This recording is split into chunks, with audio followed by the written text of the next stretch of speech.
there was a stunning upset in a Senate primary in Florida. That's where we're starting the 7 from the Washington Post. I'm Bim Adewunmi.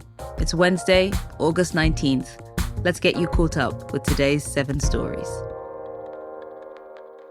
Democratic Socialist and State Representative Angie Nixon was not widely expected to defeat Lieutenant Colonel Alexander Vindman. Vindman is a retired Army officer who played a central role in President Donald Trump's first impeachment. He had a massive cash advantage over Nixon. And he was elevated by establishment Democrats such as Senate Minority Leader Chuck Schumer. However, Nixon leveraged support from labor unions, black churches, and the Democratic Socialist movement to pull off a stunning upset. Here she is speaking last night, reintroducing herself and her platform. We know workers deserve a living wage. We know health care is a human right. We know housing is a fundamental need. We know public education is sacred. We know child care is critical infrastructure.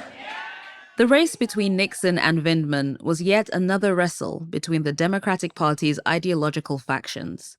In lifting Nixon to the nomination, Florida voters showed that Democrats outside of the deep blue areas where other left-wing candidates have prevailed are also eager to hear what progressives have to say. There were primaries across 4 states yesterday. To find all the surprises and takeaways from our reporters, head to the 7 newsletter.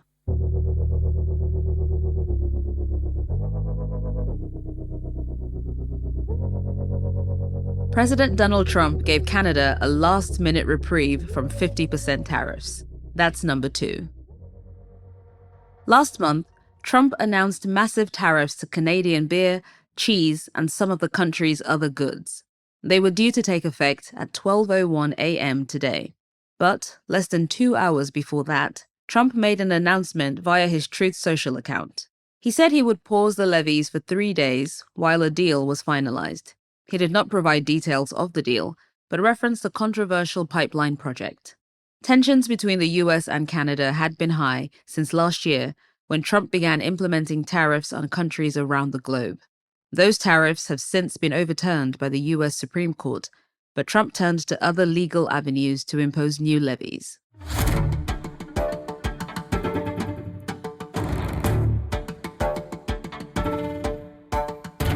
Number 3 is a Post exclusive. The Pentagon is weighing a smaller US presence in the Gulf once the Iran war ends.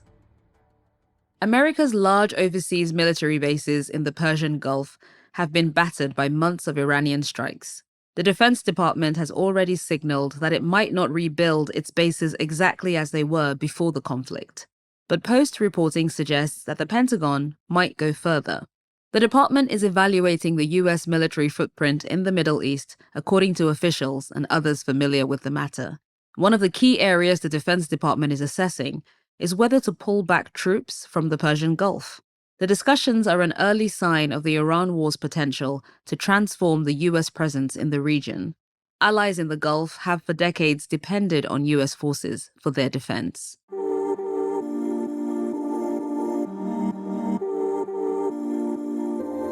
One of President Trump's most loyal and long-serving aides is in the spotlight. That's number 4. Natalie Harp's official title is Executive Assistant to the President. But the 35-year-old is known by some in Trump's orbit as the human printer, a frequent presence at his side who provides hard copies of news articles, social media posts, and messages for Trump. Harp routinely posts for Trump on his Truth Social account, and she was also an advisor on Trump's 2020 campaign, as well as an aide on his 2024 campaign. So why are we talking about Harp now? Senator Jon Ossoff, a Georgia Democrat, invoked her while criticizing the president on Sunday. He also mentioned the U.S. aircraft carrier that has spent a record-setting 250 uninterrupted days at sea and has experienced shortages of supplies while crew members have suffered from stress and poor mental health. And while the sailors on the Lincoln fight his war, while he fruitlessly drains our munitions and oil reserves, the president sleeps through his meetings. He golfs and trades stocks. See, he doesn't want to do the job. He wants to build his ballroom and travel with Natalie on their apparently defenseless flying palace gifted by the Emir of Qatar. A CNN reporter asked Trump about Ossoff's comments Monday, to which the president responded by disparaging Ossoff's appearance. You mean Pee Wee Herman? Pee Wee Herman lookalike?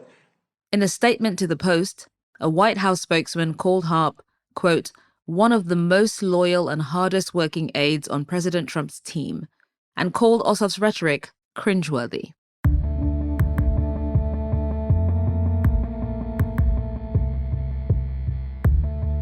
Number 5 is another Post exclusive. The Post found cops who misused surveillance tech. Even their bosses didn't know. Flock is an Atlanta-based startup. Its tech captures images of passing license plates. It was developed to fight crime, and thousands of police departments across the US have the technology. A Post investigation found that rogue police officers were using Flock to stalk their exes, partners, and potential love interests. Using police and court records, interviews with over a dozen officials, and Flock usage logs that were made available through public records requests, the Post found something concerning. Police departments weren't using basic oversight to track how officers were using Flock.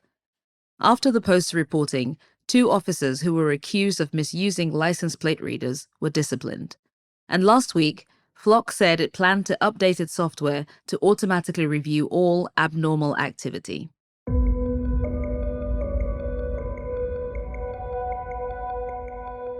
Number 6. The technology that transformed COVID vaccines may help fight skin cancer. Since the mid-2010s, drug makers Merck and Moderna have invested hundreds of millions of dollars into creating personalized mRNA cancer vaccine technology. And now, for the first time, a drug using that tech has passed a phase 3 trial, according to the drug makers. An experimental drug which used messenger RNA to deliver a vaccine customized to a patient's tumors effectively prevented skin cancer coming back in a large-scale clinical trial. That could open the door for the Food and Drug Administration to approve the first ever mRNA-based cancer treatment. Moderna's president didn't tell the Post when the company would seek FDA approval, but did say it would be as soon as possible.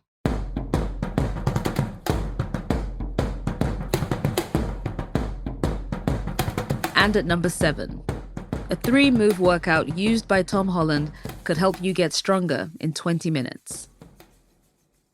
Have you seen the latest Spider-Man film? Fans have noticed that actor Tom Holland looks especially strong in it. He credits his impressive physique to a CrossFit workout called the Cindy. It involves repeating 3 well-known exercise moves as many times as you possibly can in 20 minutes. First pull-ups, then push-ups, and then squats.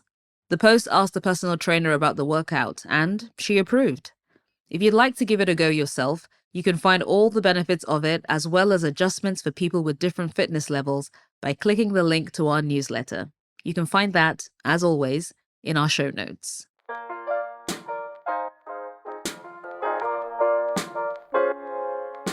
All right, you're all caught up. Did you know that Washington Post subscribers can listen ad-free by connecting their subscription to Apple Podcasts?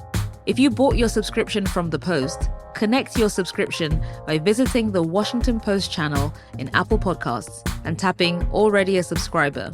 Then you just need to log in. I'm Bim Adewunmi. I'll meet you back here tomorrow.